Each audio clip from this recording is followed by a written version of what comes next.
8 y en el capítulo 9 se abre el séptimo sello que va a habilitar las trompetas del Apocalipsis, que también como los sellos son 7. Y la característica interesante de estas trompetas es que se parecen mucho a las plagas de Egipto, porque viene plaga tras plaga, tras plaga, tras plaga. ¿De acuerdo? Si tienen sus apuntes, lo más seguro es que puedan en su hojita poder seguir con libertad todos los pasajes que vamos a leer. Apocalipsis capítulo 8, verso 1, dice: cuando abrió el séptimo sello, se hizo silencio en el cielo como por media hora.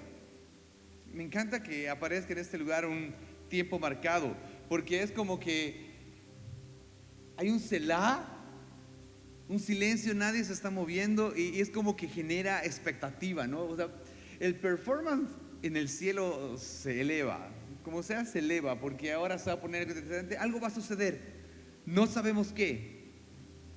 Ahora, media hora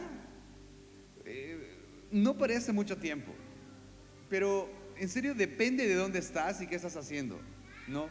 Si estás haciendo algo que realmente te gusta hacer, esa media hora pasa rapidísimo, pero si estás en una sala de espera esperando salir, que tu amigo o tu amiga o tu pariente salga de una operación, esa media hora puede ser eterna.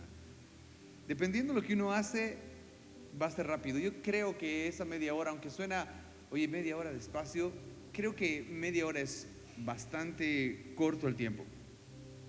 Es más, Apocalipsis capítulo 6, verso 15, dice lo que está pasando. Los reyes de la tierra y los grandes, los ricos, los capitanes, los poderosos, los siervos de todo libre, se escondieron en las cuevas entre las peñas. ¿Te acuerdas? Hemos revisado esto el día de ayer.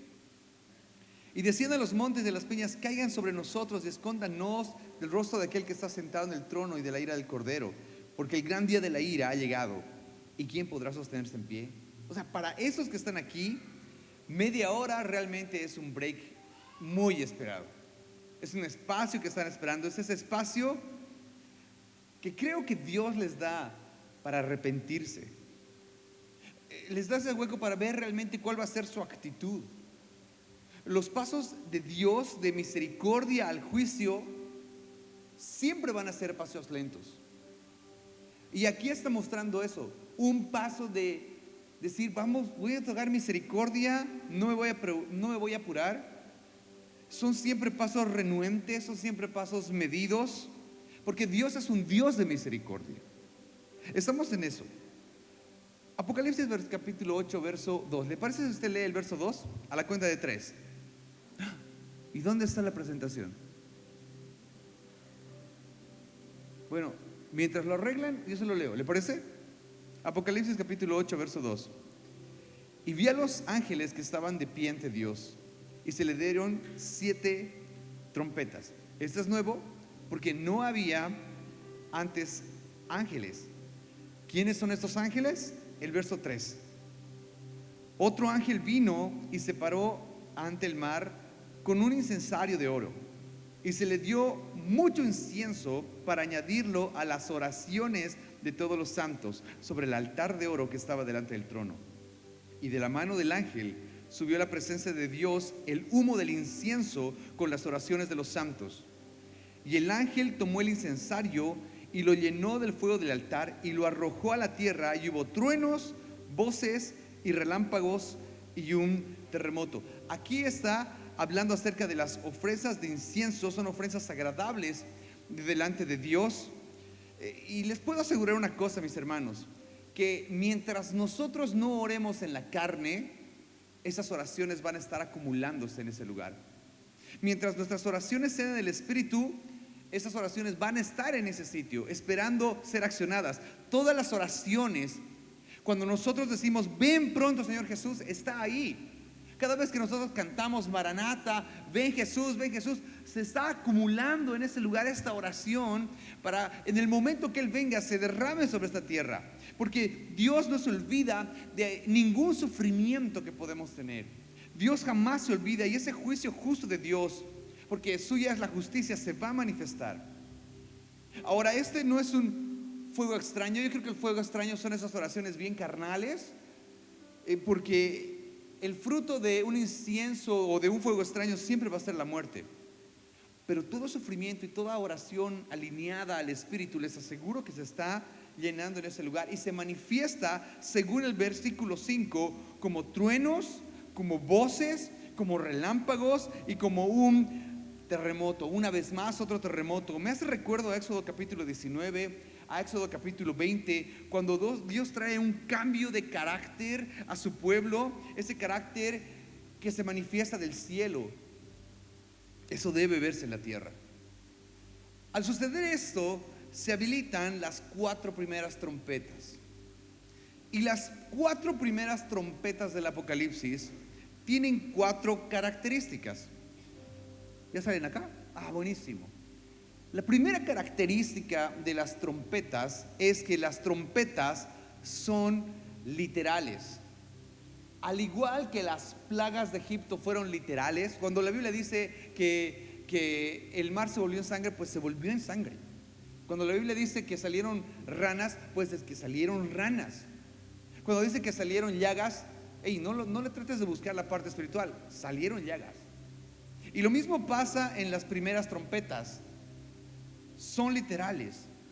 Segunda característica, las trompetas son catástrofes naturales, van a afectar la naturaleza. Tercera, su origen siempre será el trono de Dios. Y cuarto, es un juicio a la tierra. La tierra es la que sufre, no directamente los hombres, sino la tierra, pero a consecuencia el hombre es afectado. Pero el juicio no está siendo directamente a ellos, el juicio está siendo a la tierra. Y los hombres que se quedan son los que sufren esas consecuencias. Ahora, la quinta y la sexta trompeta, incluyendo la séptima trompeta, sí son destinadas a los hombres. Por eso es que la Biblia le pone otro nombre. La quinta, la sexta y la séptima trompeta se llaman los ay. Y el primer ay fue, el segundo ay fue. ¿Por qué? Porque son voces de los hombres gritando eso. Ay. Apocalipsis capítulo 8, verso 6. Y los 7 ángeles tenían las 7 trompetas, se dispusieron a tocarlas. Vamos a revisar las trompetas. La primera trompeta, ¿de acuerdo? Apocalipsis capítulo 8, verso 7. ¿Será que puede leerlo conmigo? A la cuenta de 3, 2, 3. Y el primer ángel tocó la trompeta, y hubo granizo y fuego mezcladas con sangre, que fueron lanzadas sobre la tierra, y la tercera parte de los árboles se quemó, y se quemó toda la hierba verde. Esta es la primera vez en la tribulación que aparece granizo. Es la primera vez que se ve en todo este juicio, pero va a haber una segunda vez más adelante en Apocalipsis capítulo 16, el verso 1, donde va a manifestarse el granizo. Comentaristas coinciden y dicen, es muy posible que los 2 granizos sean exactamente iguales. Aquí da una referencia mucho más profunda de cómo es el granizo. Apocalipsis 16, 21 dice así: y cayó del cielo sobre los hombres un enorme granizo como del peso de un talento. ¿Sabe cuánto pesa un talento? Un talento pesa 40 kilogramos. ¿Alguien aquí pesa 40 kilos? ¿Algún niño, alguien de tus hijos, 40 kilos? Y los hombres blasfemaron contra Dios por la plaga del granizo, porque su plaga fue sobremanera grande. Ahora, ojo, el hielo sabemos que es más liviano que el agua. Entonces, realmente tiene que ser un granizo bien grande. En la regla, no sé si has visto alguna vez a jugar fulbito. Las pelotas de fulbito tienen una característica, son pesadas, las tiras y no rebotan. Esas pelotas más o menos pesan 4 kilos cada una de ellas. El granizo pesa 40 kilos. O sea, es el señor granizo, es súper grande. Que caiga uno de esos mata personas. En la Biblia no es la primera vez que sucede eso. En Éxodo capítulo 9, verso 23, sucedió algo parecido. Dice así: y Moisés extendió su vara hacia el cielo, y Jehová hizo tronar y granizar, y el fuego se descargó sobre la tierra, y Jehová hizo llover granizo sobre la tierra de Egipto. Hubo pues granizo y fuego mezclado con el granizo tan grande cual nunca hubo en toda la tierra de Egipto desde que fue habitado. Será un granizo tan fuerte que será un impacto tan grande a la ecología que dice que los árboles se van a romper. Usted sabe que los árboles nos dan oxígeno. Leí un comentario que decía, posiblemente en este tiempo el oxígeno falte en la tierra. Puede ser, puede ser. Apocalipsis 8:7 dice, el primer ángel tocó la trompeta y hubo granizo y fuego mezclado con sangre que fueron lanzados sobre la tierra. La consecuencia de eso es que la tercera parte de los árboles se quemó y se quemó toda la hierba verde. ¿Por qué no asumiríamos como el día de ayer que aquí está hablando de árboles como humanos, como personas? Porque aquí está hablando de que fueron quemados junto con toda la hierba verde. Por eso, y como es una trompeta literal, pues entonces también tiene que quemarse los árboles. El calentamiento global, la falta de oxígeno, si hasta aquí se pone feo, porque va a faltar oxígeno, se va a poner peor. Porque la primera trompeta afecta a los árboles, la segunda trompeta del Apocalipsis va a afectar el mar. Mire lo que dice el verso número 8 del capítulo 8 de Apocalipsis. ¿Podemos leerlo juntos? 2, 3.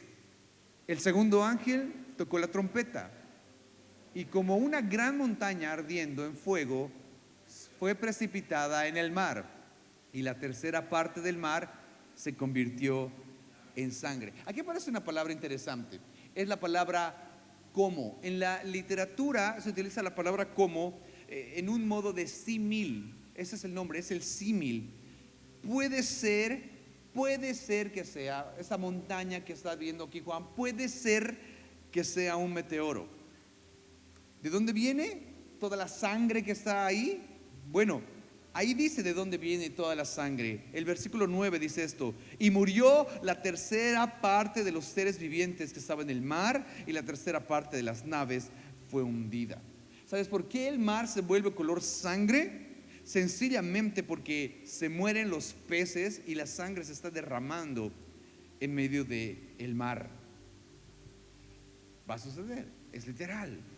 La primera trompeta eran árboles, la segunda trompeta era mar. Bueno, cualquiera podría decir, pastor, en Bolivia ni siquiera tenemos mar. Ok, se pone complejo porque la tercera trompeta afecta a los ríos y las fuentes de agua. La tercera trompeta dice así, Apocalipsis capítulo 8, verso 10. ¿Puedo leerlo conmigo? A la cuenta de 3, 2, 3.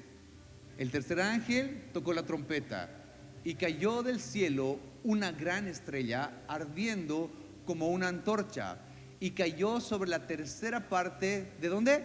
De los ríos y sobre las fuentes de las aguas. Ok, ahora sí, países como nosotros, como Bolivia, que no tenemos mar, pues no nos libramos, ¿no? Porque para empezar, el agua del mar no es bebible, pero el agua de los ríos sí lo es. Entonces, ¿qué es lo que va a pasar? Pues lo que va a pasar a partir de aquí es que el agua va a empezar a escasear. El agua va a tener un valor grandísimo. El aire va a tener un valor grandísimo porque no hay tantos árboles.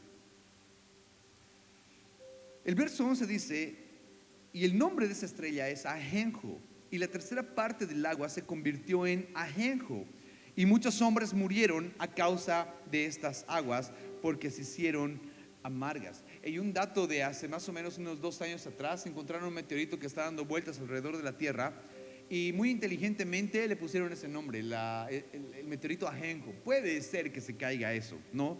Pero ¿qué significa Ajenjo? Ajenjo significa justo eso, amargura, o significa amargo. En resumen, va a escasear el agua. ¿Habrá pasado algo así antes? Por supuesto que sí ha sucedido.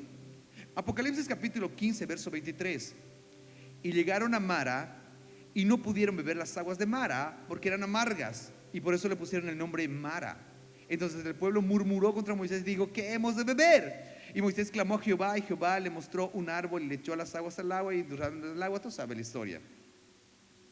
Pero ¿cuál va a ser la consecuencia de esto? La consecuencia va a ser que muchos van a morir de sed.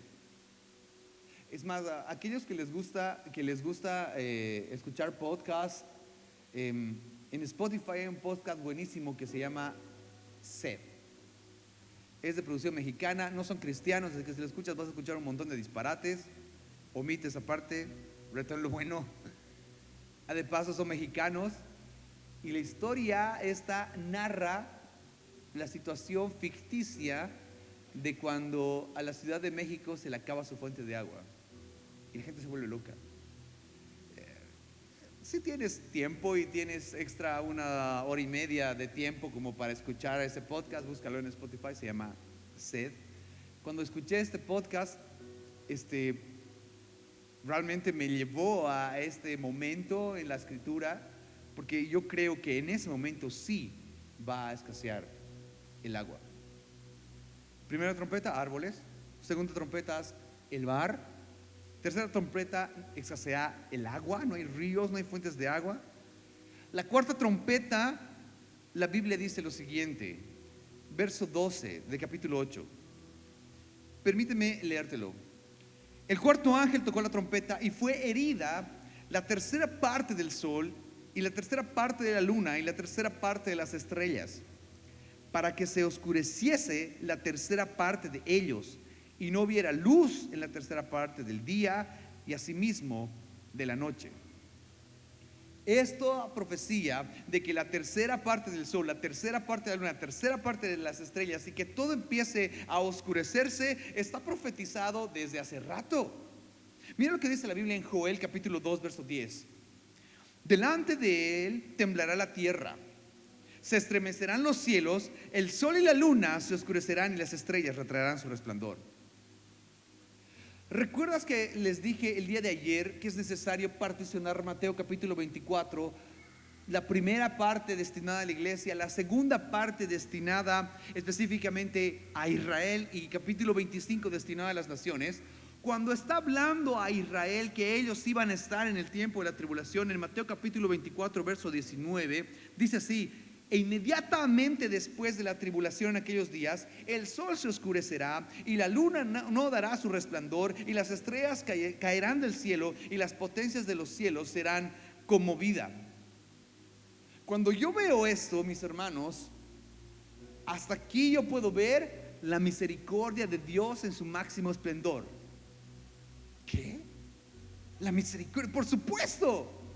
Dios es tan bueno que solo quita una tercera parte del agua del mar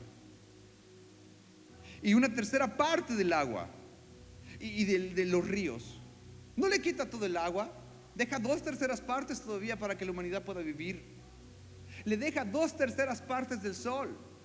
Dios podía quitar todo el agua, podía destrozar todo el mar, podía quitar toda la luz que puede haber en la tierra, podía hacerlo, pero Dios dice no, solamente una tercera parte. A ver si así se arrepienten. ¿Saben? Por eso a mí me cuesta mucho entender la honestidad del post-tribulacionista. Habemos muchas iglesias que predicamos que la iglesia va a pasar todo esto, que Jesús va a venir al final de la tribulación. Pero saben, he encontrado un común denominador. Y bueno, aquí voy a abrir mi corazón. Ni lo anotes, solamente quiero que veas mi perspectiva. Si yo fuera post-tribulacionista y te predicara que la iglesia se va a quedar esos 7 años, y lo que fomentara en ti es intimidad con Dios, fomentar en ti el amor a Jesús, estaría preparando una iglesia endeble. Todo aquel predicador que cree que va a pasar la tribulación debería enseñar a la iglesia cómo conseguir agua. Debería enseñar y preparar una iglesia fuerte que tenga la capacidad de preparar alimentación para ese tiempo.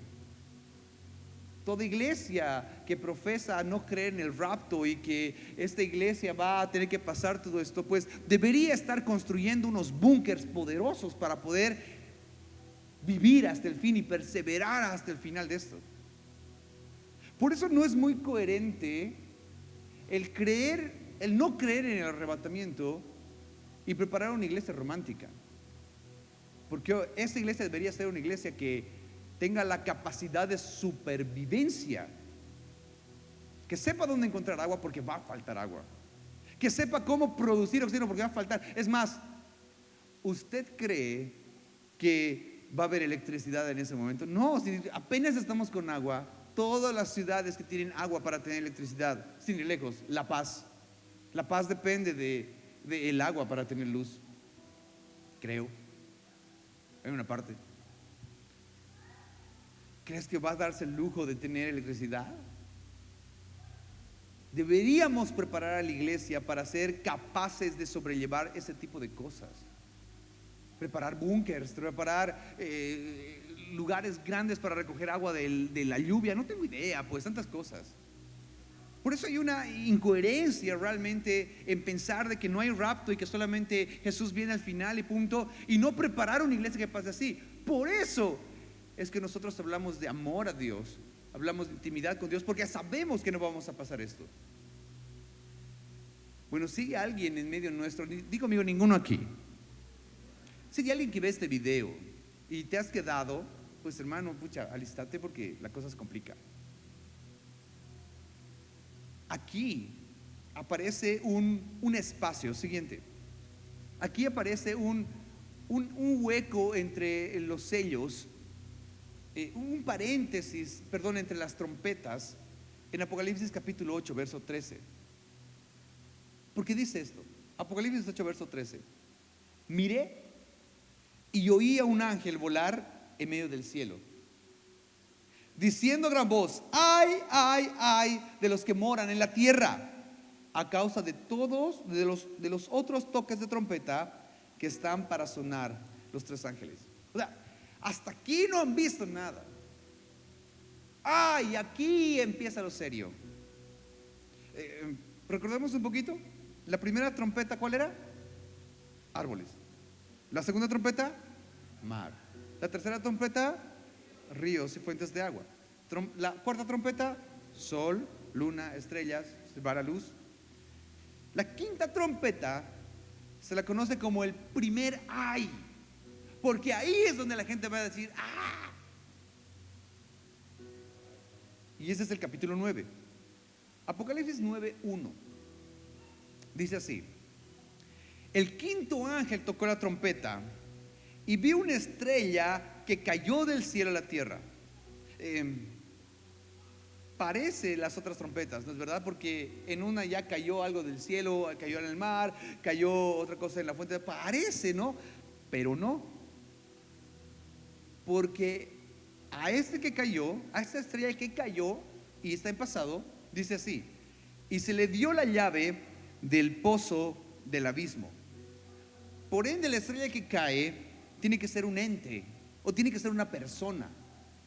Hay un personaje que cayó y está en pasado. Yo sé que usted, cuando le planteo esto, yo sé que su mente ya voló hasta Isaías capítulo 14, donde habla acerca de la caída de una estrella, la caída de Satanás. En Isaías 14 dice esto: ¿cómo caíste del cielo, oh lucero, hijo de la mañana? Cortado fuiste por tierra, tú que debilitaba a las naciones. Todos los comentaristas, el 100% de los que he estudiado, coincide que aquí en Apocalipsis capítulo 9 está hablando de Satanás. En Ezequiel capítulo 28, verso 14 al 15 dice así: tú, querubín grande protector, yo te puse en el santo monte de Dios, allí estuviste en medio de las piedras de fuego, te paseabas. Perfecto eras en todos tus caminos desde el día que fuiste creado hasta que se halló en ti maldad. Incluso Jesús en Lucas capítulo 10 verso 18 dice que fue testigo de eso y les dijo: yo veía a Satanás caer del cielo como un rayo. Por eso es que Apocalipsis capítulo 9 verso 1 dice que el quinto ángel tocó la trompeta, vi una estrella que cayó, pasado, que cayó del cielo a la tierra, y se le entrega algo, se le entrega la llave del pozo y del abismo. ¿Quién le entrega la llave del pozo y del abismo? Actualmente el que tiene la llave del pozo y del abismo es Jesucristo. Jesús tiene actualmente la llave. ¿Dónde dice eso? Pues ya lo leímos en Apocalipsis capítulo 1 verso 18. Dice esto: y el que vivo y estuve muerto, mas he aquí que vivo por los siglos de los siglos, amén, y tengo las llaves de la muerte y del Hades. Pastor, pero ahí no dice pues abismo. Claro, lo que pasa es que Hades es abismo, pero en otro idioma. Es lo mismo. Es lo mismo. ¿Abismo qué es? El abismo, según la escritura, el abismo es una cárcel destinada a los demonios.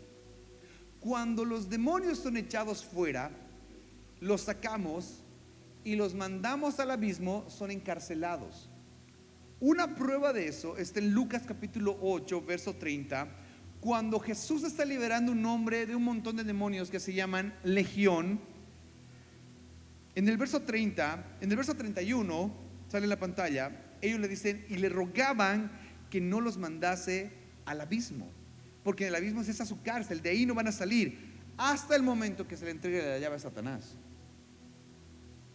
Apocalipsis capítulo 9, verso 2, porque Satanás va a abrir el abismo y todos los demonios, imagínate esto, todos los demonios desde el principio de los tiempos que han sido botados ahí van a salir. Sí, ese tiempo en el que vivimos hay muchos demonios, pero el tiempo en el que va a haber más demonios en la tierra va a ser este tiempo, el de la tribulación. Apocalipsis 9:2, ¿puede leerlo conmigo? Hasta el verso 3, ¿le parece? A la cuenta de 3, 2, 3. Y abrió el pozo del abismo y subió humo del pozo como humo de un gran horno, y se oscureció el sol y el aire por el humo o sea, ya no hay mucha luz, acuérdate, y de paso ya no hay mucho aire y ahora hay humo. ¿Puedes leer el verso 3? 2, 3. Y el humo, salieron langostas sobre la tierra y se les dio poder como tiene poder los escorpiones de la tierra. Ahora, hay que notar lo que está diciendo aquí Juan, pero permítame darle una referencia. La langosta, una de sus características es que tiene un altísimo nivel de reproducción. Estudiosos dicen que la langosta no se muere, que nunca muere. ¿Por qué? Porque constantemente se van reproduciendo. La única manera en que la langosta muere es cuando llegan hasta el mar y como ya no tienen más ahí, pues terminan ahogándose. Así se erradica la langosta. Por eso la langosta es una peste. Ahora, estas langostas, me imagino que él está viendo ese día, son langostas, pero estas langostas son literales que salen del abismo. Creo que la respuesta más honesta es no. No, ¿por qué? Por el verso 4. Dice así: y se les mandó a las langostas, mira, se les mandó que no dañaran la hierba de la tierra, ni a cosa verde alguna, ni a ningún árbol. A partir de aquí ya se está yendo en contra de lo natural. Y luego dice, sino solamente a los hombres que no tuvieran el sello de Dios en sus frentes. No es literal, porque para empezar, la langosta no puede vivir sin comer cosas verdes, por eso no es literal. Segundo, son inteligentes. Pueden distinguir entre los sellados, que son los 144,000, y los que no son sellados. Porque en ese momento los únicos que van a tener la opción de no ser atormentados son los sellados, los 144,000 sellados. Y las langostas aquí son inteligentes. Permíteme ilustrarlo con el perrito que tengo en mi casa ahora. ¿Cómo cuesta hacerle ser pis en un lugar marcado? Medio tonto, ¿no? Estos reciben una orden, no a ellos y punto. Inteligentes. El verso 5 se pone más interesante. Dice así: y les fue dado que no los matasen, sino que los atormentasen por 5 meses. Y su tormento era como tormento de escorpión cuando hiere al hombre. Y en aquellos días los hombres buscarán la muerte, pero no la hallarán, y ansiarán morir, pero la muerte huirá de ellos. Qué horrible, ¿no? Porque el tormento va a ser tan tremendo que la gente va a preferir matarse, pero no van a morir. La muerte va a escapar. Por todo ese tiempo no hay muerte, hay tormento. ¿Te puedes imaginar un individuo que agarre y diga, no, ya no aguanto, y se pega un tiro en la cabeza, se quiera suicidar y que no muera? Que alguien en su desesperación se lance de un edificio y que caiga y se desparrame todo intestinos en el piso, pero que siga vivo, con todos sus huesos rotos. Yo tengo una teoría, igual ni siquiera la tome en apuntes, voy a decirla porque hoy hemos venido poquitos y lo van a editar. Alguien me dijo, oye,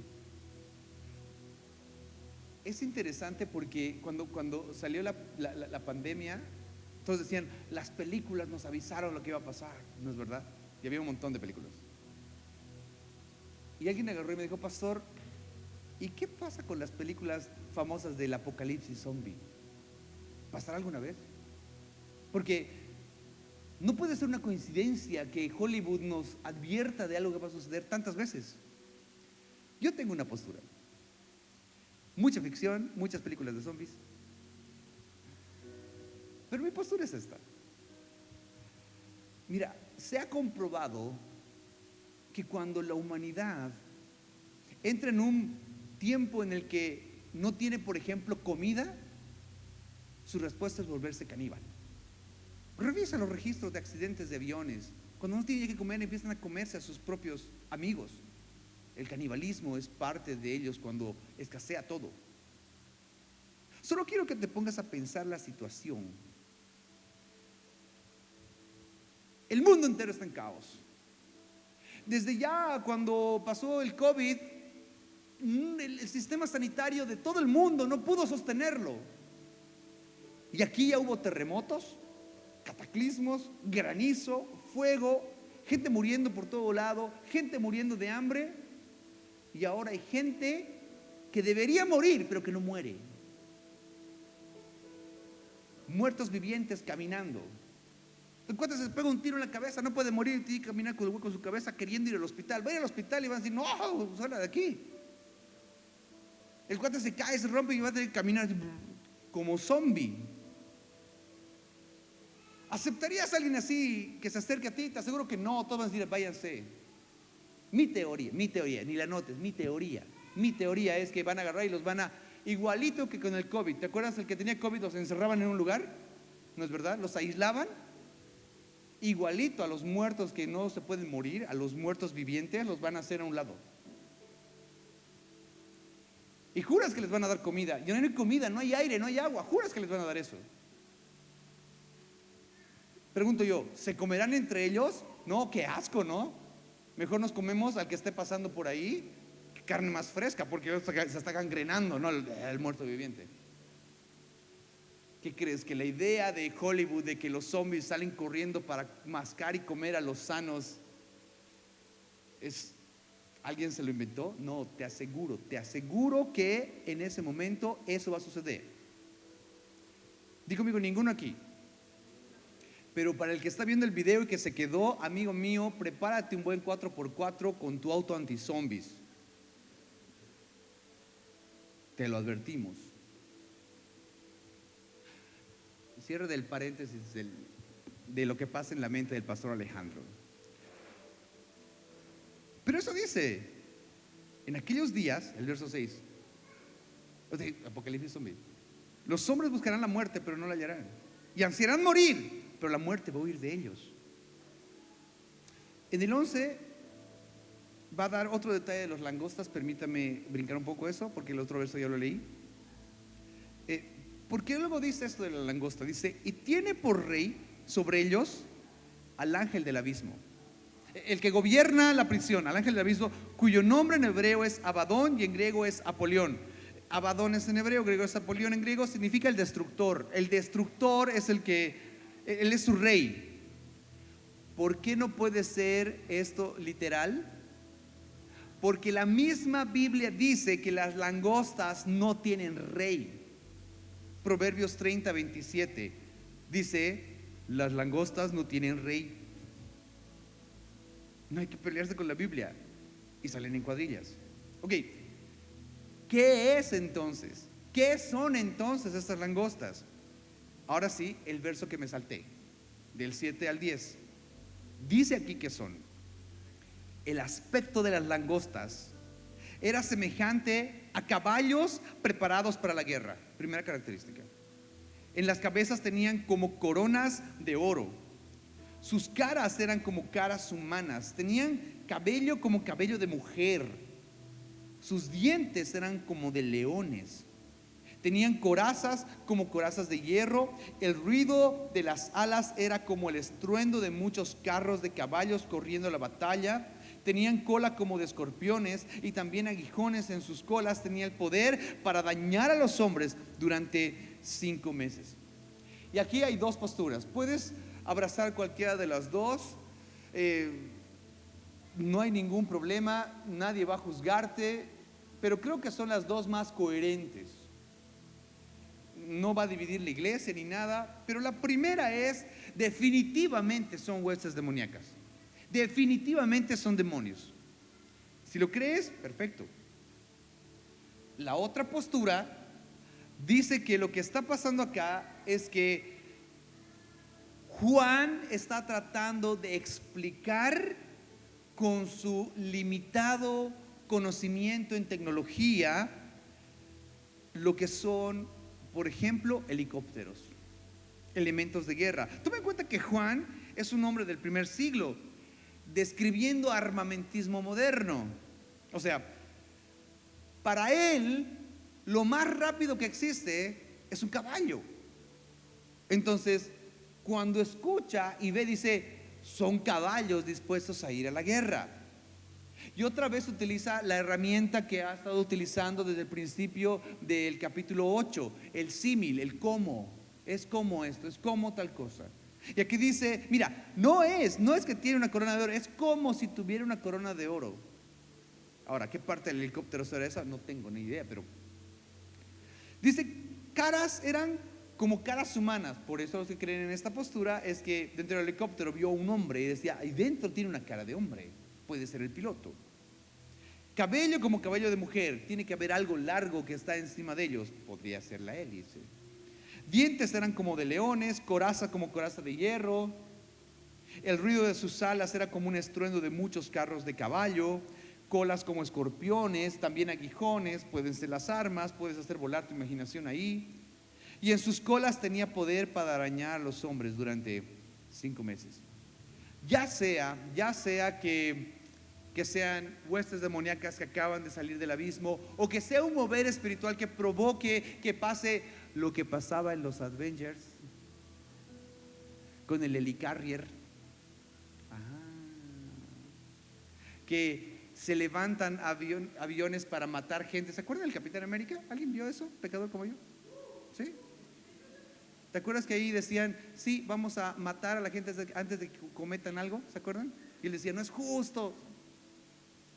Puede ser que en ese momento se levante y diga, no, vamos a matar a todos desde arriba, y se levanten por 5 meses a matar gente, pero la gente no muere.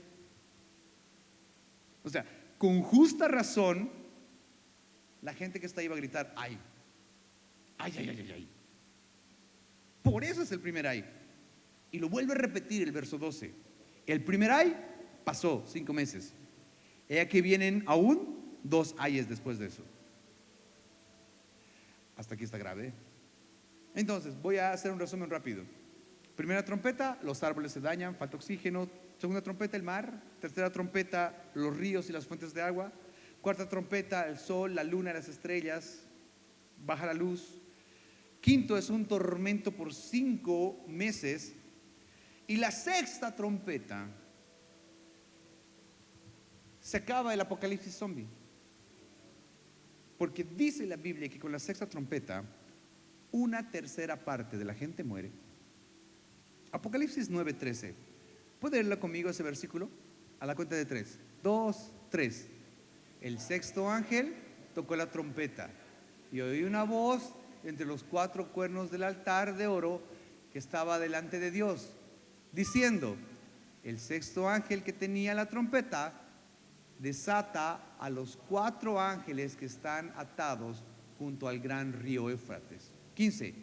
Y fueron desatados los 4 ángeles que estaban preparados para la hora, día, mes y año, a fin de matar a la tercera parte de los hombres. Ahora, en el verso 13, oí la voz de entre los 4 cuernos del altar de oro que estaban delante de Dios. O sea, ¿de dónde saca eso? Bueno, saca de la oración de los santos que hemos revisado en el capítulo 8 hace unos minutos atrás, esas oraciones que levantamos nosotros hoy. Y aquí dice, desata a los 4 ángeles en el verso 14. ¿Estos ángeles serán buenos o serán malos?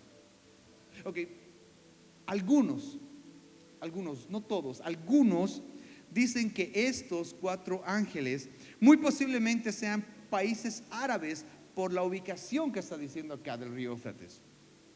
Es muy posible que sean naciones, que sean países, muy posible.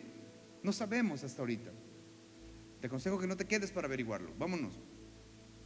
El 15 dice que están preparados, o sea, estos ya tienen un armamentismo hecho, esperando una hora que le digan vamos, un día que le digan vamos, el mes y el año marcado, para matar a una tercera parte de los que quedan.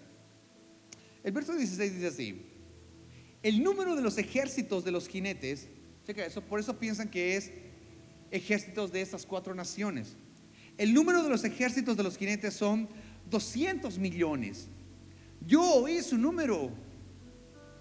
Sí, así vi en visión los caballos y sus jinetes, los cuales tenían corazas de fuego, de zafiro, de azufre, y las cabezas de los caballos eran como cabezas de leones, y de su boca salía fuego, humo, azufre.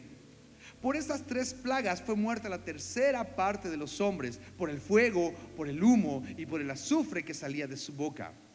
Pues el poder de los caballos estaba en su boca y en sus colas, porque sus colas, semejantes a serpientes, tenían cabezas y con ellas dañaban. ¿Qué es eso? Otra vez Bob Esponja, ¿no? Pintamos, estaba tan bonito, pero ¿qué es esto? Una vez más, 2 posturas, puedes tomar cualquiera de las 2. Los que dicen que los de la anterior trompeta son huestes espirituales, aquí dicen también tienen que ser huestes espirituales, también tienen que ser demonios. Y los que dicen, no, es que Juan estaba viendo helicópteros, lo que dicen es que, no, pues esos son los chinos. Tiene que ser China o algo así. ¿Por qué? Porque hay un número. Googléalo.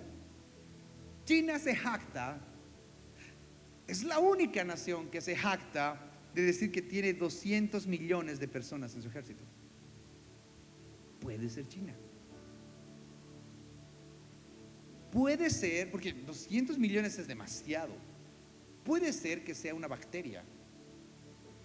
En este tiempo ya puede ser que sea un virus con esas características. El coronavirus era una bolita que parece que tiene coronas. Bueno, pues aparece otro virus, extraño el virus, que tiene esas características. Puede ser, puede ser. Pero me llama la atención el dato que dice que mató a una tercera parte de la humanidad.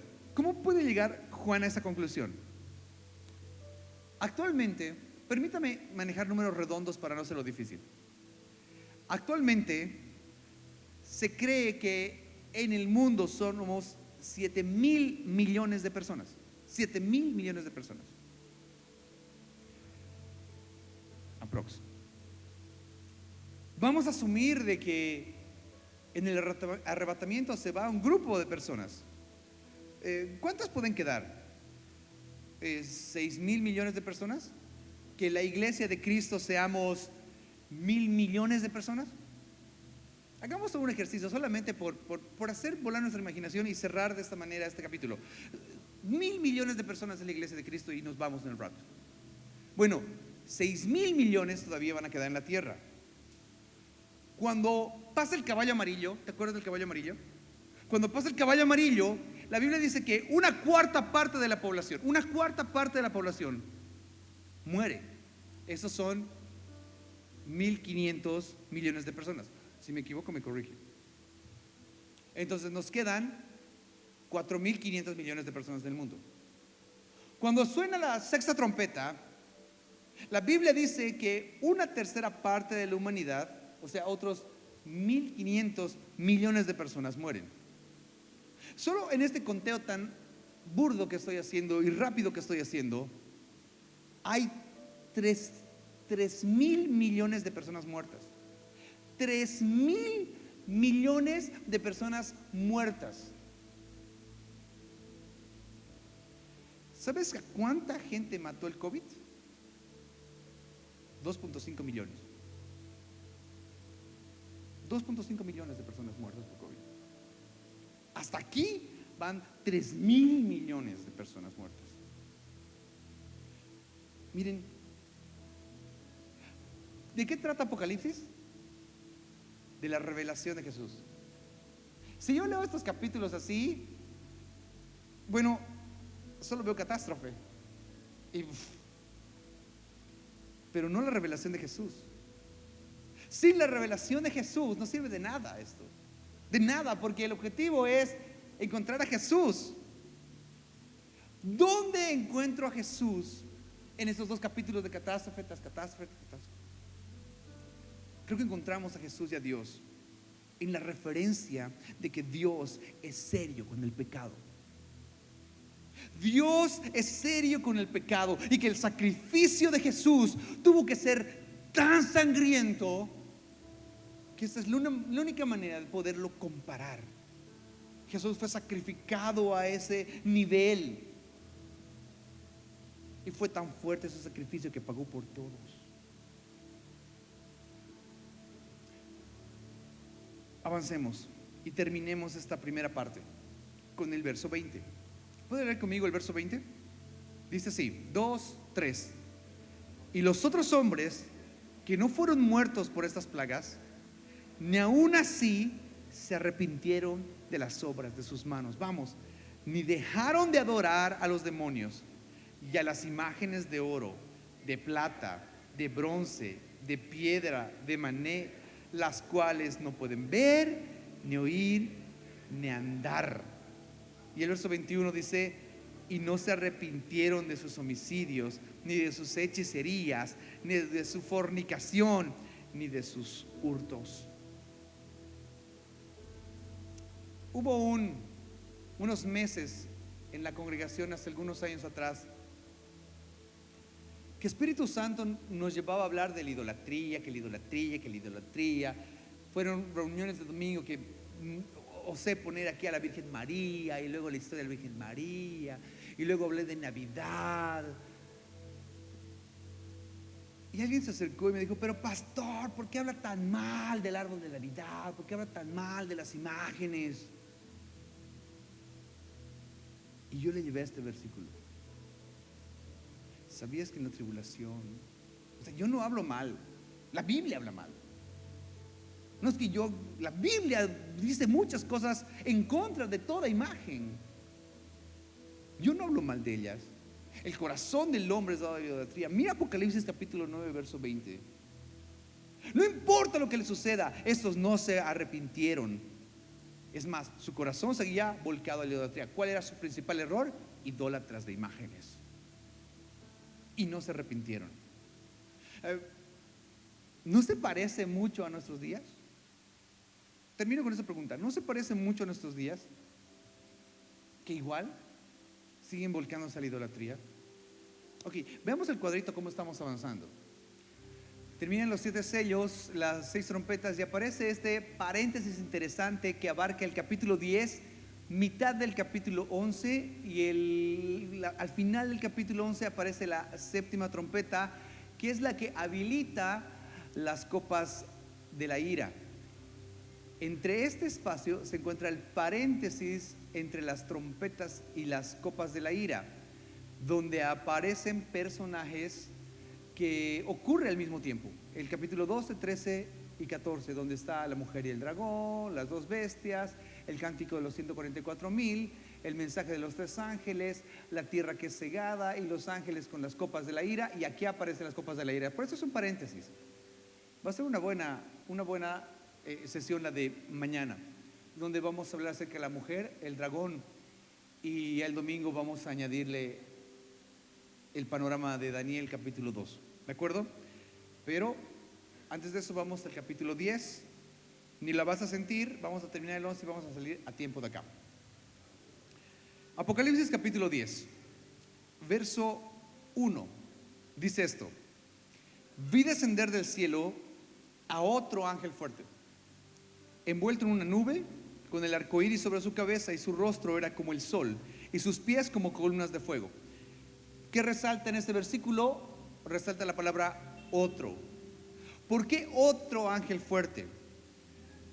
Porque en el capítulo 5, que ya lo hemos revisado, en el verso 2, en la visión de Juan dice esto: y vi a un ángel fuerte que pregonaba a gran voz: ¿quién es digno de abrir el libro y desatar los sellos? ¿Te acuerdas? Vi a un ángel fuerte, pero aquí estoy viendo a otro ángel fuerte. Aquí existe algo que en hermenéutica se llama la cristofanía. No voy a ahondar en el concepto de la cristofanía, se lo voy a resumir en una simple oración. La cristofanía vuelca mucho a ver a Jesús como si fuera un ángel, cosa que pasa casi todo el tiempo, por no decir todo el tiempo, en el Antiguo Testamento. Sí, en el Antiguo Testamento se lo ve a Jesús como el ángel de Jehová, eso se llama cristofanía. Pero en el Nuevo Testamento no aparece jamás Jesús como un ángel. En el Nuevo Testamento Jesús recibe muchos nombres, como Cordero de Dios, como el Verbo de Dios. ¿Se acuerdan de otro? Cordero inmolado, por ejemplo. El que es, el que era, el que ha de venir, el que vive por los siglos, el fiel, el verdadero. Por ende, aquí no puede ser Cristo, porque en el Nuevo Testamento no se aplica la cristofanía. Es otro ángel. Este ángel tiene ciertas características. El verso 2 empieza a explicar lo que es. ¿Le parece si leemos juntos hasta el verso 4? A la cuenta de 3. 2, 3. Tenía en su mano un librito abierto y puso su pie derecho sobre el mar y el izquierdo sobre la tierra. Vamos. Y clamó a gran voz como ruge un león, y cuando hubo clamado, 7 truenos emitieron sus voces. El 4 más. Cuando los 7 truenos hubieron emitido sus voces, yo iba a escribir, pero oí una voz del cielo que me decía: sella las cosas que los 7 truenos han dicho y no las escribas. Yo leo esta parte, y cuando leo el verso 3 donde dice que hubo una gran voz, o sea, está llamando la atención. Este ángel llama la atención con su tremenda voz, y recién va comenzando. Y seguramente lo que dijo fue tan interesante, pero tan interesante, que a Juan no se le olvida escribir. Y le dicen: no escribas. La pregunta debería ser: ¿y qué habrán dicho esas voces? ¿Qué dijeron? La respuesta está en: no se sabe. Pero no es primera vez que sucede esto. Muy parecido a Daniel. Daniel capítulo 12 verso 4 dice así: pero tú, Daniel, checa esto, cierra las palabras y sella el libro hasta el tiempo del fin. Muchos correrán de aquí para allá y la ciencia se aumentará. Entonces, ¿para qué lo escriben si lo van a terminar sellando? ¿Para qué lo escriben si no van a decir nada? Por el simple hecho de que al final de los tiempos se tiene que saber lo que van a decir estas voces. En Apocalipsis capítulo 22 verso 10 dice así: y me dijo: no selles las palabras de la profecía de este libro, porque el tiempo está cerca. Por eso en los últimos tiempos se debe esperar un entendimiento fuerte de lo que está sucediendo en Apocalipsis. Yo soy un firme creyente, ni lo note, otra convicción personal que no tiene que notar, pero yo anhelo con todo mi corazón que de algún lugar de este mundo se levante un verdadero profeta de Dios y que digan: ¿se acuerdan del versículo 4? El Señor me dijo esto. Y pone que todas las cosas que decimos no sé cobren mucho sentido, porque Dios levante un profeta así. Tengo esa esperanza. Que suceda, no sé, tal verde, ¿no? Pero aún espero que pase. Sería espectacular. En el verso 5, este ángel levanta su mano y jura. Y el juramento dice así: el ángel que vi en pie sobre el mar y sobre la tierra levantó su mano al cielo y juró por el que vive por los siglos de los siglos, que creó el cielo y las cosas que están en él, y la tierra y las cosas que están en ella, y el mar y las cosas que están en él, que el tiempo no sería más, sino que en los días de la voz del séptimo ángel, cuando él comience a tocar su trompeta, el misterio de Dios se consumará, como él lo anunció a sus siervos los profetas. La voz que oí del cielo habló otra vez conmigo y dijo: ve y toma el librito que está abierto en la mano del ángel que está de pie sobre el mar y sobre la tierra. Y fui al ángel diciéndole que me diese el librito. Y él me dijo: toma y cómelo, y te amargará el vientre, pero en tu boca será dulce como la miel. Es un espectáculo. Es un espectáculo que termina con Juan comiéndose el libro. Eso dice el 10. Ahorita conversamos sobre el tema, pero terminamos de leer el contexto. Entonces, dice el 10, tomé el librito de la mano del ángel y lo comí. Y era dulce en mi boca como la miel, pero cuando lo hube comido, amargó mi vientre. Y él me dijo: es necesario que profetices otra vez sobre muchos pueblos, naciones, lenguas y reyes. ¿Qué es este libro? Otra vez una convicción, pero que está respaldada por un montón de comentaristas. Todos dicen que ese es el Apocalipsis, que se comió el libro de Apocalipsis y que ahí comprendió absolutamente todo. Honestamente, yo también creo que es el Apocalipsis. ¿Qué cree usted? Bueno, amén. Porque el concepto de comer es el mismo concepto de plantarte a degustar y a estudiar. Se lo está comiendo. El mismo simil aparece en versículos como Jeremías capítulo 15, verso 16, donde dice esto: fueron halladas tus palabras y las comí.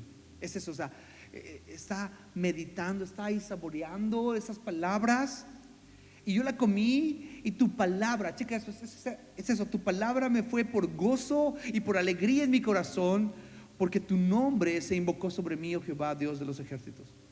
¿Quiere otro ejemplo de comer un libro y saborearlo así? Ezequiel capítulo 2 verso 10 dice así: y lo extendió delante de mí, y estaba escrito por delante y por detrás, y había escritas en él endechas, lamentaciones y ayes. ¿Te acuerdas que hemos leído ya esa parte? Pero en el capítulo 3 le ordena que coma. Me dijo: hijo de hombre, come lo que hayas, come este rollo y ve y habla a la casa de Israel, estúdialo. Lo que estamos haciendo ahorita nosotros es comer Apocalipsis. Estamos así como que... Y usted tal vez alguno aquí, no lo sé, tal vez alguno aquí sale de aquí medio que pensando, y en la noche va recordando. Es eso, estamos comiendo. Hay una palabra que están rumiando, no la palabra. Abrí mi boca, dice el verso 2, y me hizo comer aquel rollo, y me dijo: hijo de hombre, alimenta tu vientre y llena tus entrañas de este rollo que yo te doy. Y lo comí, y fue en mi boca dulce como miel. Me levantó pues el espíritu y me tomó, y fui en amargura, en la indignación de mi espíritu, pero la mano de Jehová estaba fuerte sobre mí. ¿Por qué? Porque él tenía que ir después de estudiar la profecía y la replicar. Lo mismo está haciendo Juan. Estúdiala bien, porque vas a tener que enseñarla. El comer un libro es una figura de dicción. En Salmo 119 verso 103, ¿recuerdas ese verso? Cuán dulces son a mi paladar tus palabras, más que la miel en mi boca. ¿Y la comiste? Es que es una figura de dicción. Volvamos a Apocalipsis capítulo 10. Entonces tomé el librito de la mano del ángel y lo comí. Era dulce en mi boca como la miel, pero cuando lo hube comido amargó mi vientre. Y él me dijo: es necesario que profetices otra vez sobre muchos pueblos, naciones, lenguas y reyes. El aspecto de este ángel, y por eso es que hay muchas personas que dicen: este tiene que ser Jesús, es porque se parece a Jesús. Tiene el arco iris, tiene el señorío puesto sobre el mar y sobre la tierra. Se parece a Jesús. Creo yo, mis hermanos, que aunque no es Jesús, es muy parecido a Jesús porque es uno de los ángeles que pasa mucho tiempo con Jesús. Al igual que nosotros, si pasamos tiempo con Jesús, más nos parecemos a Él. Se pone más interesante la visión en el capítulo 11. Porque en el capítulo 11 habla de dos personas, los famosos llamados los dos testigos. Estas dos personas tienen que moverse, tienen que cumplir su ministerio, tienen que desenvolverse y predicar el evangelio en un área designada. La Biblia dice que ellos tienen que moverse dentro del templo judío, templo el cual en este momento no existe. Juan sigue hablando en Apocalipsis capítulo 11 verso 1, dice así: entonces me fue dada una caña semejante a una vara de medir, y se me dijo: levántate y mide el templo de Dios y el altar a los que adoran en él. Ok, en ese tiempo, en el tiempo en el que Juan está escribiendo eso, hay que disculparlo, ¿de acuerdo? Porque no existían la cinta métrica. En ese tiempo se utilizaba las varas de medir. Esta palabra templo, al cual le dice ve y mide el templo, esta palabra templo viene de una palabra en griego que es la palabra naos. Naos significa santuario o templecillo. Esta palabra naos se utiliza específicamente en el lugar santísimo. Para ese tiempo, para el tiempo de Juan, existía un templo físico. Y le dice, ve y mide. Pero aquí quiero resaltar un detalle de la orden ve y mide. Para medir algo, uno necesita permiso del dueño. ¿Qué opinarías si de la nada alguien X aparece y empieza a tomar medidas de tu casa?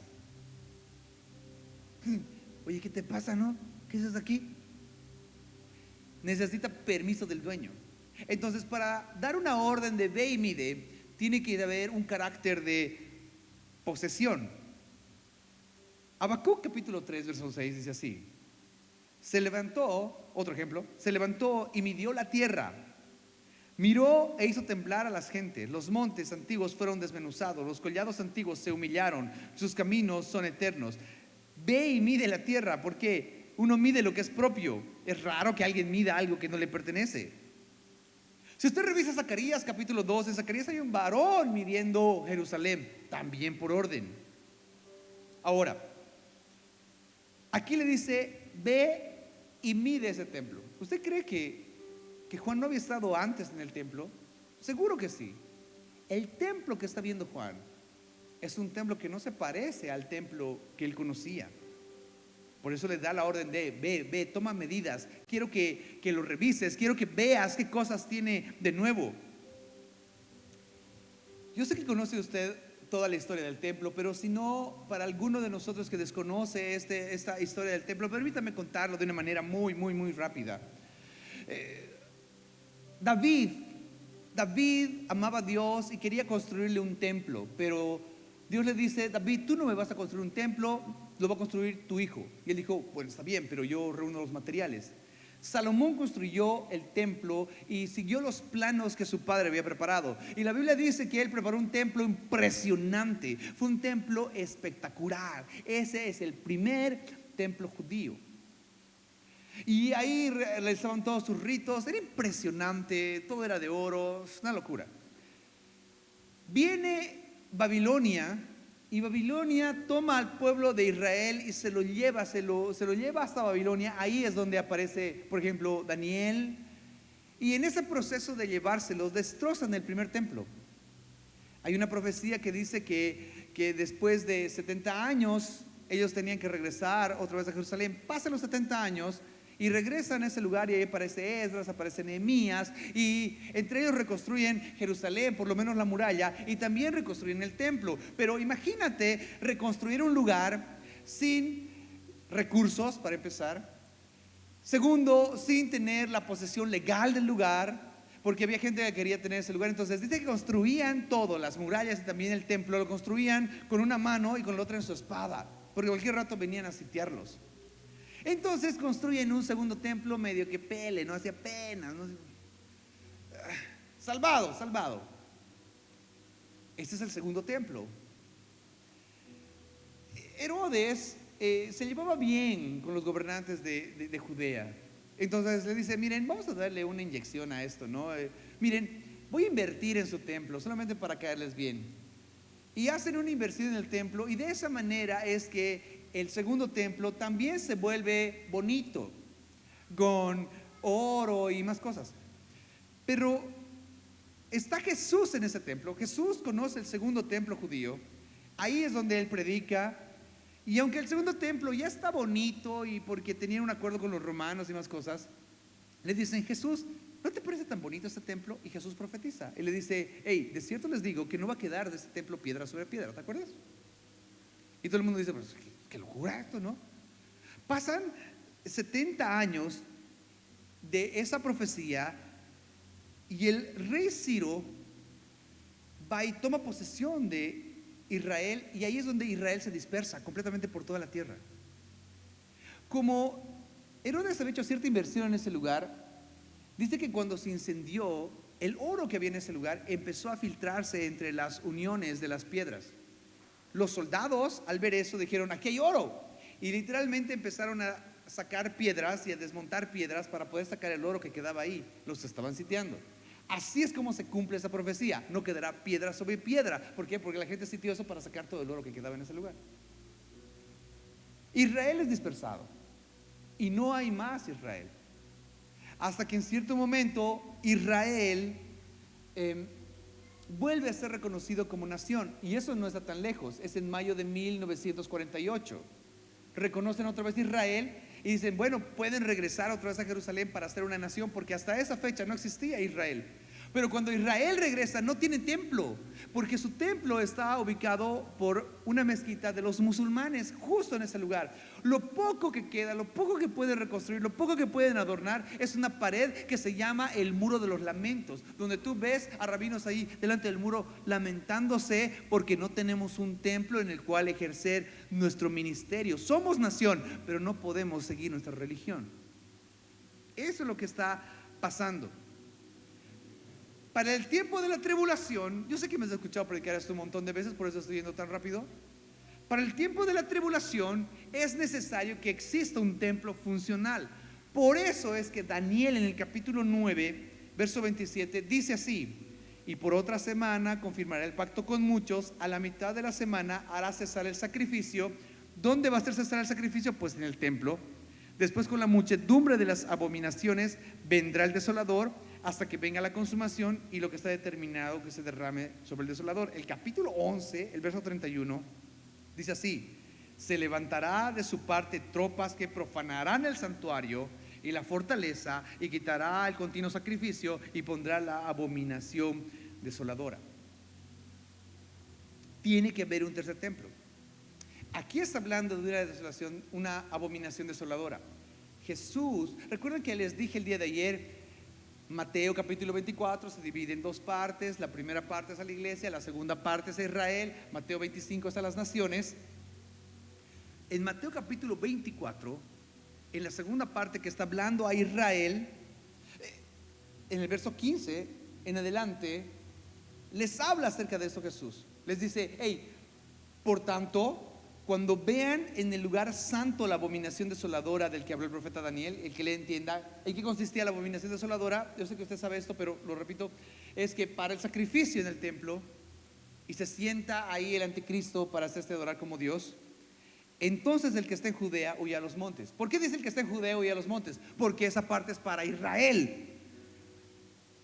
Un cruceño en el tiempo de la gran tribulación no va a estar en Judea, pero los judíos iban a estar ahí. Por eso esa parte no es para las naciones, no es para la iglesia, es para los judíos.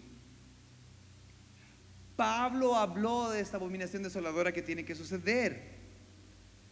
Segunda Tesalonicenses capítulo 2 verso 3: nadie os engañe en ninguna manera, porque no vendrá así que antes venga la apostasía y se manifieste el hombre de pecado, el hijo de perdición, el cual se opone y se levanta contra todo lo que se llama Dios y es objeto de culto, tanto que se sienta, cheque eso, en el templo de Dios, como Dios, haciéndose pasar por Dios. Hay tantas referencias en la Biblia que el templo no puede ser pues un lugar espiritual, tiene que ser un lugar físico. Yo sé que esto no es novedoso para usted, pero vale la pena resaltarlo una vez más en una reunión en la que tocamos el concepto del tercer templo judío. Todos los judíos que actualmente se han mudado a Jerusalén tienen un solo objetivo: reconstruir el templo. No pueden hacer el primero, no pueden hacer el segundo. Ellos hablan de un tercer templo judío. Están tan empecinados en que eso se haga real que allá los judíos han edificado un instituto que se llama el Instituto del Templo. Y los que están ahí se los llama los fieles del templo. Aquí están saliendo unas fotos, creo. Unas fotos, esa es la entrada del Instituto del Templo. Si usted tiene la oportunidad de ir a Jerusalén, por favor vaya a este lugar. Es una especie de museo, pero tras bambalinas, tras de lo que es visible, está toda una logística trabajando para que un día todo lo que está acá se pueda hacer real. ¿Cuál es el objetivo del Instituto del Templo? Construirlo. Miren, ellos tienen preparada ya el traje del sumo sacerdote. Sí, efectivamente eso es un museo, pero ojo, este hombre que está aquí el año pasado ha sido ungido como sumo sacerdote, el que está acá. Esa es la ropa que va a usar cuando tengan un templo. Sí, aquí está un dibujito, no se adelanten por favor. Sí, aquí está una ovejita, como dice ahí la ilustración, pero ¿sabías que para que funcione el templo necesitan un sacrificio especial que es una vaca roja? La vaca roja no puede ser generada genéticamente porque ellos no la aceptarían. Tiene que ser una señal de Dios.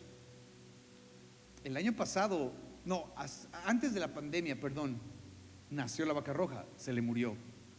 En la pandemia, oh gran noticia, nació otra, se les murió. El año pasado nació otra, la están cuidando como si no hubiera un mañana, porque solamente esa vaca roja es la que se puede matar y con esa ungir el nuevo templo.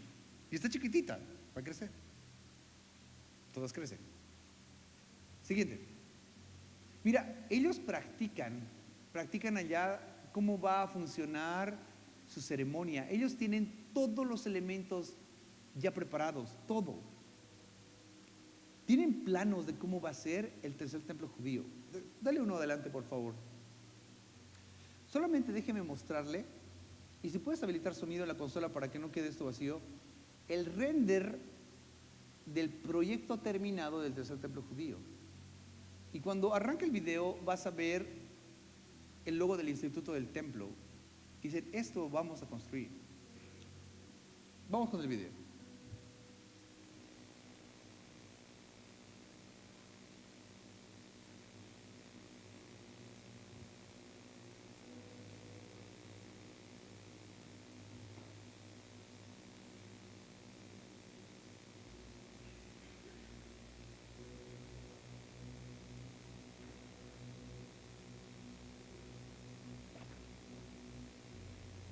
Cuando quieras, Kevin.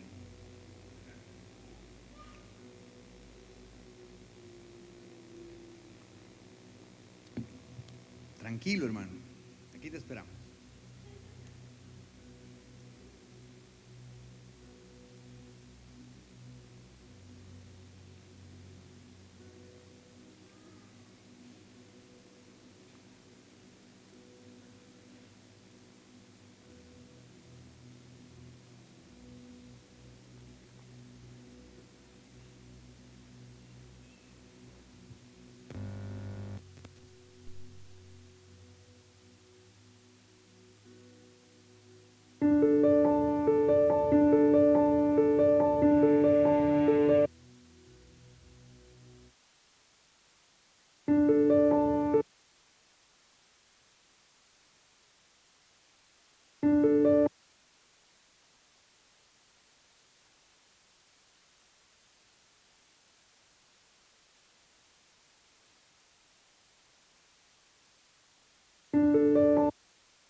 El velo.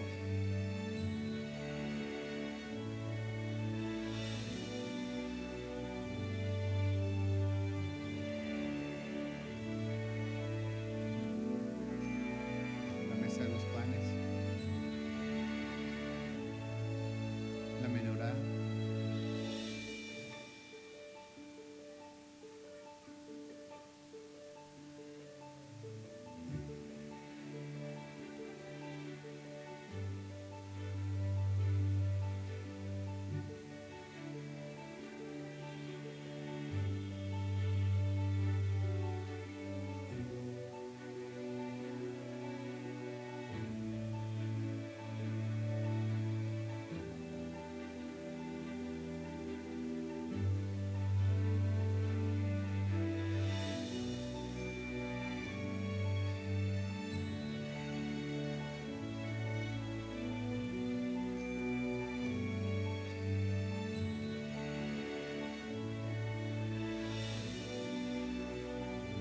Bueno, esa escalera sí está bien rara.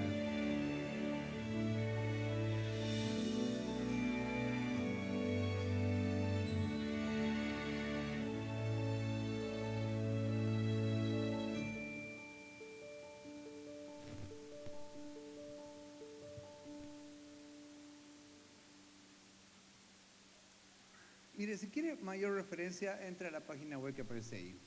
¿De acuerdo? Y ahí va a poder ver los planos, descargar todo. Incluso en esa página, si le pones un código que creo que te habilita, obviamente tienes que demostrar que eres judío o que tienes descendencia judía para que te habiliten un código, y entras con ese código, dicen que puedes ver el seguimiento de cómo está la recolección de materiales y si puedes tú aportar a los materiales faltantes. Porque ya lo tienen todo, ya tienen todo. Ellos necesitan el permiso para empezar a construir. Es más, en Apocalipsis capítulo 11, verso 2 dice así: pero el atrio que está fuera del templo, déjalo aparte, no lo midas. ¿Te acuerdas que lo dejamos ahí tomando las medidas? Mide la parte, pero mira, lo de afuera no lo midas, solo el templo, lo que le pertenece a Dios. ¿Por qué? Porque ha sido entregado a los gentiles y ellos hollarán la ciudad santa 42 meses. Creo que uno de los errores más grandes es pensar que van a demoler la mezquita de los musulmanes y ahí van a construir el templo judío, pero no es necesario, no es necesario. Siguiente. Mire, el terreno en el cual se tiene que hacer es esto, y la proporción de su plano es esta. Lo más seguro es, y hay que estar atento a las noticias para eso, lo más seguro es que ellos tengan que construir acá. ¿Cómo va a quedar? Siguiente. Cuando pongamos acá el templo judío, en el render va a quedar algo así. École. Como ves, no es necesario. Y él les dice, tienes que medir esta parte, porque es de la de Dios, déjale esto para los demás. Una más creo que tenemos. ¿Hay unos más? Uno más. Ya no hay más. Ya.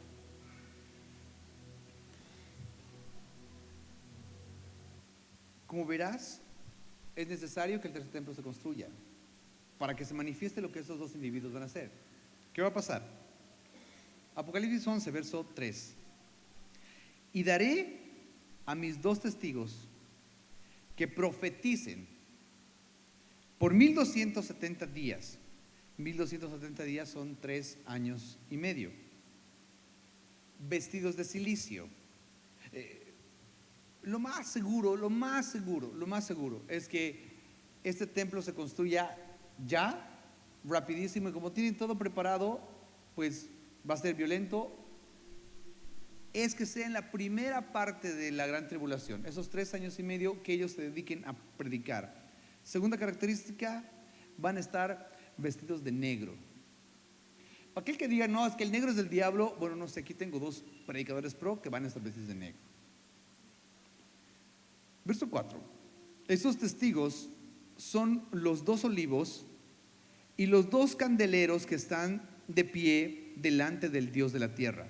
Aquí está la referencia clave. Son los dos olivos, son los dos candeleros. Otro Bob Esponja. ¿Qué es eso? ¿Qué son los dos olivos? ¿Qué son los dos candeleros? Hay una profecía en el Antiguo Testamento que explica quiénes son los dos olivos y los dos candeleros. Está en Zacarías capítulo 4, verso 11 al 14, donde dice lo siguiente: hablé más y le dije, ¿qué significa estos dos olivos a la derecha del candelabro y a su izquierda? La Biblia explica la Biblia. El verso 12 dice así: hablé aún de nuevo y le dije, ¿qué significan las dos ramas de olivo que por medio de dos tubos de oro vierten de sí aceite como oro? Y me respondió diciendo, ¿no sabes qué es esto? Y dije, Señor mío, no. Y él me dijo, estos son dos ungidos que están delante del Señor de toda la tierra. Miren, es exactamente lo mismo que ve Zacarías. Obviamente en el contexto de esto está hablando de Zorobabel y de Jesúa, que están construyendo el templo, que es su labor, y ellos tienen tanta unción que dice, estos están conectados como con una manguera con el aceite que fluye.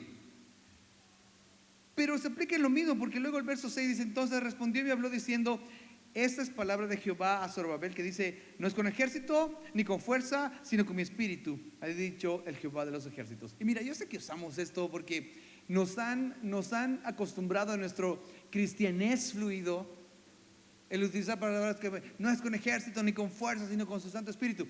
Sí, está bonito, es lindo hablar como cristiano, pero si somos serios en el estudio de la palabra, estas frases son usadas específicamente para hablar de los dos olivos. Es la frase que van a usar los dos olivos. No es con ejército, no es con fuerza, es con su Santo Espíritu. ¿Por qué? Porque Dios va a estar derramando su ira sin ejército, sin fuerza. Simplemente su Espíritu Santo moviéndose en ese momento. Por eso yo creo que es muy importante a veces sacarse ese cristianismo tradicional que nos han llenado de frases y ese tipo de cosas y vivir realmente la honestidad de la Escritura, la honestidad de la palabra. No pierdes nada, más bien ganas. Son como esas frases del cristianismo fluido, ¿no? Diga el débil, fuerte soy. Diga el pobre, rico soy. Sí, están en la Biblia, pero es un error decir diga el débil, fuerte soy. ¿Sabes cuándo están hablando de eso? Cuando está terminando el Apocalipsis. Y el Apocalipsis, Dios está viniendo en el Armagedón a destrozar el ejército, y Dios reta y le dice, a ver, vamos a pelear, vamos a terminar con una batalla. Diga el débil, fuerte soy, y vamos a ponernos en pelea. Lo cantamos en muchas iglesias, lo cantamos diciendo sí, y salimos motivados, pero si realmente analizamos el contexto, es la frase que Dios dice, ven, rétame. Por eso es importante, creo, ser fieles a la Escritura. Y si los digo una vez más, el contexto lo es todo. El contexto lo es todo. Un texto fuera de contexto es un pretexto para hacer lo que sea. ¿Por qué me voy para ella? Ok, ¿quiénes son estos? ¿Quiénes son estos que según Zacarías están directamente conectados con la unción del Espíritu Santo para decir esto? Lo que estamos haciendo durante estos 3 años y medio, no necesitamos un ejército, necesitamos solo 2. Es más, no necesitamos fuerza, necesitamos solo su Espíritu Santo. Y aquí la prueba. Muchos dicen que creen que esos 2 testigos se debe escoger entre 3 individuos que cumplen los requisitos de poder vivir de esta manera. El primero de ellos es Moisés, el segundo de ellos es Elías y el tercero de ellos es Enoc. ¿Por qué son estos 3? Porque los 3 no murieron. Hasta el día de hoy están vivos y necesitamos que esos estén vivos. Yo sé que dice en Génesis que Moisés murió y más cosas, pero que no sabe dónde lo enterraron, pero la Biblia también dice que Moisés, su cuerpo estaba siendo demandado por el diablo y también por un ángel. Por eso comentaristas dicen, es Moisés. Elías fue llevado en un carro de fuego. Enoc fue arrebatado porque caminó con Dios. En lo personal, mis hermanos, considero que Elías es un candidato seguro. Es un candidato seguro. ¿Por qué? Porque ya tiene en su currículum de vida 3 años y medio que dijo no va a llover. Para él 3 años y medio es, sí, acostumbrado en eso. Por otra parte, creo que Moisés sería otro testigo, porque Moisés apareció junto con Elías en el monte de la transfiguración, según lo que dice Mateo capítulo 17, verso 8. Entonces creo que esa dupla es la dupla ganadora para ser calificados como los 2 testigos. Malaquías, en el capítulo 4, el verso 4 dice así: acordaos de la ley de Moisés mi siervo, el cual encargué en Horeb ordenanzas y leyes para todo Israel. He aquí, yo os envío el profeta Elías antes que venga el día de Jehová grande y temible. En Malaquías ya los ponen los 2 juntos. Entonces es muy posible que sea 2. Ahora, este principio, mis hermanos, tiene mucha lógica. Ahora, si aquí en medio no está alguien que dice, no, yo considero que no, amén, vale también. Solo no te quedes para ver cuál de los 2 era, a ver qué ganaba la apuesta. Pero tiene mucha lógica porque Moisés y Elías es la ley y los profetas. Que la ley y los profetas estén testificando acerca de Jesús funciona. Además, hay muchas cosas similares que hacen esos 2 testigos que ellos ya hicieron. Por ejemplo, Apocalipsis, sigo leyendo el capítulo 11, verso 5. Si alguno quiere dañarlos, sale fuego de la boca de ellos y devora a sus enemigos. Y si alguno quiere hacerles daño, debe morir de la misma manera. Estos tienen poder para cerrar el cielo, como Elías, a fin de que no llueva en esos días de su profecía. Y tienen poder sobre las aguas para convertirlas en sangre, como Moisés. Y para herir la tierra con toda plaga, cuantas veces quieran, igualito a Moisés y Elías. El verso 7 dice así: cuando hayan acabado su testimonio, después de 3 años y medio de predicar, la bestia, y esta parte es importante porque es la primera vez que menciona a este personaje, la bestia, en el Apocalipsis. A partir de aquí, la palabra la bestia se va a repetir 20 veces en este libro. Esa es la primera. La bestia que sube del abismo hará guerra contra ellos y los vencerá y los matará. Por ende tienen que ser gente que está viva. Esta bestia tiene muchísimos nombres: el enemigo, el perseguidor del pueblo de Dios. Eso aparece en el capítulo 13, en el capítulo 14, en el capítulo 15, en el capítulo 17, en el capítulo 19. Lo vas a topar. Se lo llama el hombre de pecado, según 2 Tesalonicenses capítulo 2. En Daniel se lo conoce como el cuerno pequeño, Daniel 7, que lo vamos a ver el subsiguiente domingo. El príncipe que ha de venir, según Daniel 9, capítulo 9, verso 26. El anticristo, pues, 1 de Juan, capítulo 2, verso 22. ¿Cuándo acaban su testimonio?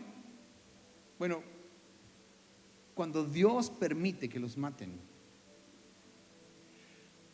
¿Por qué Dios permite que los maten? Porque creo que Dios está mostrando que la muerte no es nuestro final. Mira lo que dice el verso 8. Sus cadáveres, de los 2 testigos, sus cadáveres estarán en la plaza de la grande ciudad, que en sentido espiritual se llama Sodoma y Egipto, donde también nuestro Señor fue crucificado. Esto es en Jerusalén. Sodoma y Egipto es la muestra de lo que va a pasar allá, un lugar de pura inmoralidad y de impiedad. Verso 9. Y de los pueblos, tribus, lenguas y naciones verán sus cadáveres por 3 días y medio y no permitirán que sean sepultados. Yo sé que hace unos años esto podía ser, pues, es rarísimo, ¿no? Pero ahorita ya es súper fácil. ¿Viste lo que pasó allá donde hubo las horas de adoración allá en Estados Unidos, en la universidad? ¿Sí? Todo el mundo lo transmitía. Entramos a YouTube y estaban transmitiendo. Era tan fácil como poner un teléfono y todos estaban ahí conectados. Todo el mundo va a poderlo ver porque no va a faltar un cuate que va a poner su teléfono ahí todo y va a transmitir 24 horas. Alguien que se va a alegrar. Ahora es fácil. Verso 10. Y los moradores de la tierra se regocijaban. ¿Cuán mal tiene que estar el corazón de la gente para alegrarse por ver cadáveres? Y decir, al fin se callaron estos dos.